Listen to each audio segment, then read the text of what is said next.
Saya bersyukur dalam hidup saya. Tuhan selalu memimpin hidup saya. Mulai dari soal jodoh sampai saya harus bikin apa dengan hidup saya. Hari ini saya bersyukur kalau hidup saya senantiasa dipimpin Tuhan. Saya bisa ajarkan ini karena saya mengalami betapa Tuhan itu Tuhan yang setia, yang akan senantiasa menuntun setiap langkah kita dan mengajari kita keputusan apa yang harus kita buat. Asalkan kita sungguh-sungguh hidup takut akan Dia dan selalu memakai kebenaran firman Tuhan sebagai landasan atas setiap pertimbangan kita. Amsal 16 ayat 6 berkata gini, dengan kasih dan kesetiaan kesalahan diampuni, karena takut akan Tuhan orang menjauhi kejahatan. Apa sih orang yang takut akan Tuhan itu seperti apa? Orang yang takut akan Tuhan, kata Amsal, adalah orang yang menjauhi kejahatan. Seringkali orang berpikir bahwa kriteria orang yang takut akan Tuhan adalah orang yang rajin pelayanan, tapi kemudian kelakuannya, hidupnya tidak jadi kesaksian yang mempermuliakan Tuhan. Orang yang takut akan Tuhan adalah orang yang hidupnya sungguh-sungguh mempermuliakan nama Tuhan. Dia menjauhi kejahatan. Mengapa takut akan Tuhan membuat orang menjauhi kejahatan? Karena kita tahu perbuatan jahat mendukakan hati Tuhan. Tuhan tidak berkenan dengan perbuatan-perbuatan jahat. Orang yang takut akan Tuhan akan berusaha menjauhi jalan-jalan yang jahat. Jangan malah minta nasihat sama orang yang tidak takut akan Tuhan. Jangan cari nasihat, jangan beri telingamu kepada orang-orang yang tidak ngerti kebenaran. Kita harus pastikan kita menjauhi kejahatan. Saya heran, hal-hal yang berbau negatif menyebarnya jauh lebih cepat dan menarik perhatian jauh lebih banyak. Hal-hal yang negatif seperti gosip, penggemarnya jauh lebih banyak dibandingkan hal-hal yang baik. Hal-hal yang berbau kebenaran, kekudusan, keilahian, tidak banyak penggemarnya. Tapi hal-hal yang berbau dunia, berita bohong, gosip, ramai followernya. Mari lihat kecenderungan hatimu. Apakah kepada kebenaran atau kepada kejahatan? Apakah kepada firman Tuhan atau kata dunia? Ingat baik, upah bagi orang-orang yang hidup takut akan Tuhan dan hidup dalam jalan-jalannya adalah penyertaan Tuhan dan kebahagiaan. Mazmur 25 ayat 12 bilang gini, siapakah orang yang takut akan Tuhan?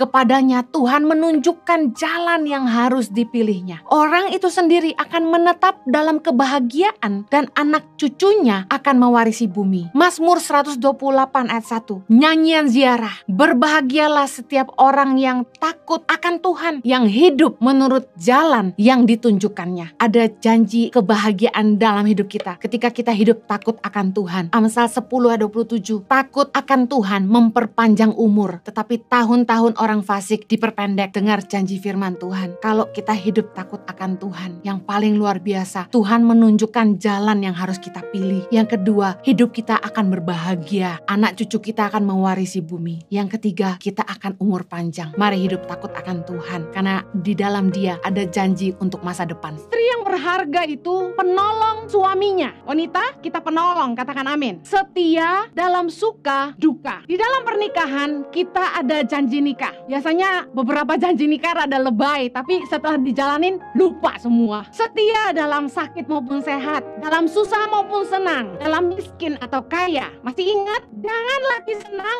abang sayang. Lagi susah, abang melayang. Dengar baik, kita harus belajar setia dalam suka maupun duka. Istri yang berharga itu penolong suaminya. Tahukah Anda di dalam menghadapi badai hidup, di dalam menghadapi kesulitan-kesulitan, kesatuan hati suami istri dalam menghadapi apapun akan menjadi kekuatan yang luar biasa. Together we can do greater. Pengkhotbah 4 ayat 9 bilang gini, berdua lebih baik daripada seorang diri, karena mereka menerima upah yang baik dalam jerih payah mereka. Karena kalau mereka jatuh, yang seorang mengangkat temannya. Tetapi why orang yang jatuh, yang tidak mempunyai orang lain untuk mengangkatnya. Saya nggak bermaksud membuat yang masih jomblo sedih. Tetapi dengar baik, entah suami, entah sahabat, lebih baik dua daripada satu, kata firman Tuhan. Kita perlu ada orang deket sama kita yang bisa nopang kita. Nah, di dalam badai pernikahan tentu banyak masalah, tantangan, susah, senang sama-sama. Nah, di dalam masa susah, kalau masa senang siapa juga bisa. Tapi ketika kita lagi susah, nah di situ cobaan yang terbesar. Apakah kita jadi penolong yang setia buat pasangan kita? Saya sama Jojo ngadapin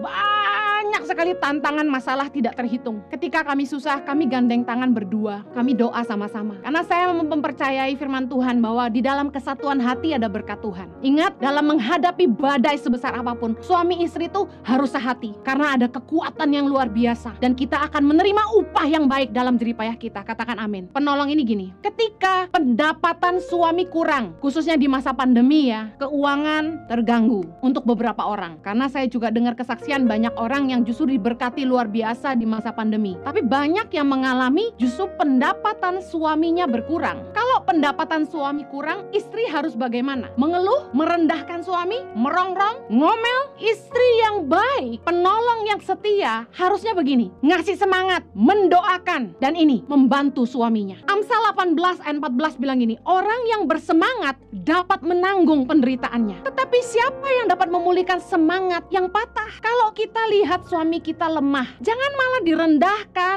diomelin, dibebani dengan begitu banyak beban hidup. Saya sampai hari ini nggak pernah cerita sama suami kalau uang kurang, nggak pernah. Nah, kita harusnya ngasih semangat ke suami. Tiap kali suami lemah, ketika pendapatan berkurang, sebenarnya suami itu juga malu. Harusnya kita kasih semangat, bukannya malah bikin down, malah patah semangatnya. Buat apa? Nah, pertanyaannya gini, sebagai penolong yang setia, apa istri harus kerja?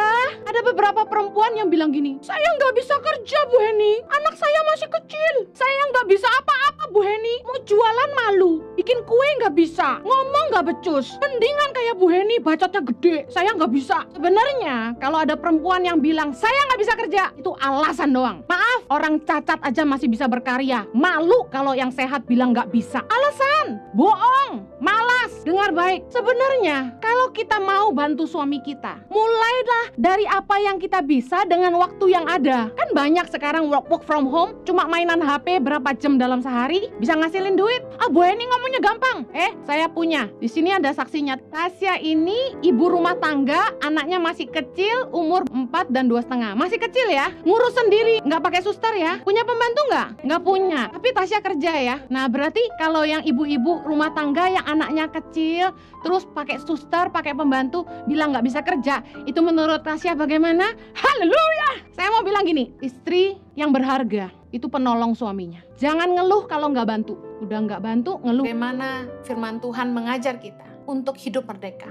1 Petrus 2 ayat 16 bilang gini, hiduplah sebagai orang merdeka dan bukan seperti mereka yang menyalahgunakan kemerdekaan itu untuk menyelubungi kejahatan-kejahatan mereka. Tetapi hiduplah sebagai hamba Allah. Ayat 17, hormatilah semua orang, kasihilah saudara-saudaramu, takutlah akan Allah, hormatilah raja. Bagaimana kita harus menghidupi kemerdekaan kita? Jangan jadi pencuri di rumah sendiri. Tadi dikatakan dalam 1 Petrus 2 ayat 16, hiduplah sebagai orang merdeka, jangan seperti mereka yang menyalahgunakan kemerdekaan itu untuk menyelubungi kejahatan-kejahatan mereka. Banyak orang yang hari ini berpikir mereka merdeka, tapi mereka hidup dengan mental dijajah. Ketika dijajah, bangsa kita itu punya mental yang rusak. Ada orang-orang yang selalu merasa kurang sehingga mereka berbuat curang. Mereka kaya, tapi seperti tidak ada cukupnya.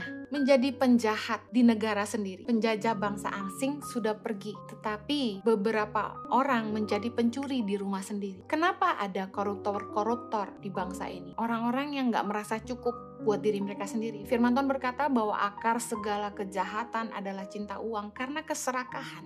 Banyak orang yang akhirnya mengorbankan kepentingan orang banyak untuk kepentingannya sendiri. Begitu banyak kepentingan sehingga rakyat dikorbankan. Para wakil rakyat yang mendapat kepercayaan rakyat pada akhirnya tidak berjuang untuk kesejahteraan rakyat. Segampang mereka berjanji, semudah itu juga mereka mengingkari. Begitu banyak kepentingan yang ujung-ujungnya cuma uang. Kita dipersatukan dari berbagai suku, bahasa, dan warna. Orang-orang yang punya kepentingan yang akhirnya merusak persatuan bangsa. Anak-anak muda dengar nasihat Kak Heni hari ini. Bagaimana kita harus menghidupi kemerdekaan yang adalah anugerah yang kita terima hari ini. Hiduplah bermanfaat bagi orang banyak. letakkan kepentingan orang banyak di atas kepentinganmu sendiri. Filipi 2 ayat yang keempat berkata begini, dan janganlah tiap-tiap orang hanya memperhatikan kepentingannya sendiri, tetapi kepentingan orang lain juga. Bagaimana para penguasa bisa mengorbankan kepentingan orang banyak, tidak mengupayakan kesejahteraan rakyat, bahkan menyunat bagian rakyat? Berapa banyak bansos-bansos yang dikorupsi? Karena mereka hanya fokus kepada kepentingannya sendiri, menggemukkan badannya sendiri. Mari belajar untuk hidup bermanfaat bagi orang banyak. 1 Korintus 10 ayat 24. Jangan seorang pun yang mencari keuntungannya sendiri, tetapi hendaklah tiap-tiap orang mencari keuntungan orang lain. Banyak orang Indonesia, warga negara Indonesia yang bekerja, bikin usaha di tanah air ini. Tapi mereka juga memperkaya diri sendiri. Tidak memberi sumbangsi maupun kontribusi. Saya mau katakan ini, percuma kaya kalau nggak guna. Buat apa kaya di bumi tapi kita melarat di sorga? Dengar baik, kita harus berjuang untuk kepentingan rakyat, berjuang untuk kepentingan orang banyak. Kita harus memikirkan keuntungan orang lain juga, bukan hanya keuntungan